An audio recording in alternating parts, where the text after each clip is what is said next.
Teka lang bro, naalala ko lang bigla, sabi mo di ba pwede ako mag-trade kahit natutulog? Baka masunog yung pera ko kung di ko babantayan yung screen ko. Paano mo nga ba ginagawa yun kahit nasa trabaho ka lang? Nice question. Di ba sabi ko sa'yo, pwede ka mag-trade kahit natutulog ka. Papunta na tayo sa exciting part. Paano mo nga ba malilimit yung mga magiging loss mo? Si Coach Alex na ang bahalang mag-explain sa'yo. Ngayon, pag-usapan naman natin ang order types. Paano ka nga ba makakapag-trade kahit hindi ka nakatingin sa screen mo? We have different kinds of order types. Una sa lahat is market execution. Ano nga ba to? So, kunwari, gumagalaw si chart, di ba? Ang ibig sabihin kung nasaan ang price ni chart, after you click buy or sell, ay magra-run na agad ang trade mo. Instantly and immediately. Pangalawa is tinatawag natin na limit order. May dalawang klase ng limit order. Yung pang-una is yung buy limit.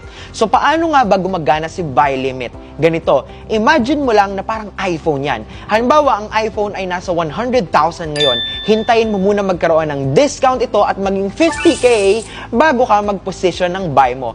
Ganito lang din yung idea ng buy limit. Kapag ginamit mo to, ang ibig sabihin, hinihintay mo muna bumaba pa si price, your buy limit will be triggered and activated doon bago tumaas ang price. Vice versa naman for sell limit. Kunwari, bumili ka ng lupa last year. You wait for the value to go appreciate before you sell it. Nung tumaas ang value, doon mo pa lang siya binenta. Higher value means higher profit. Ganito lang din si sell limit. Hintayin mo muna tumaas si price. Your sell limit here will be triggered and activated when market continues downward. Nakakasunod ba? Okay, let's talk about stop order naman. May dalawang klase din ng stop order, isang buy stop at isang sell stop. Huwag kayo malito sa salitang stop dahil kabaligtaran ang meaning niyan. Ang ibig sabihin lang ni buy stop ay sumasabay ka sa agos ng market pataas. Halimbawa, si market ay nasa price na ito pero gusto mong mag-buy position kaso hesitant ka kasi baka pag buy mo, bigla siyang bumaba. So, yung buy stop, ang position nito ay nasa above the hesitation zone lagi. In a way, assurance mo yon na malalagpasan ng market yung hesitation zone mo.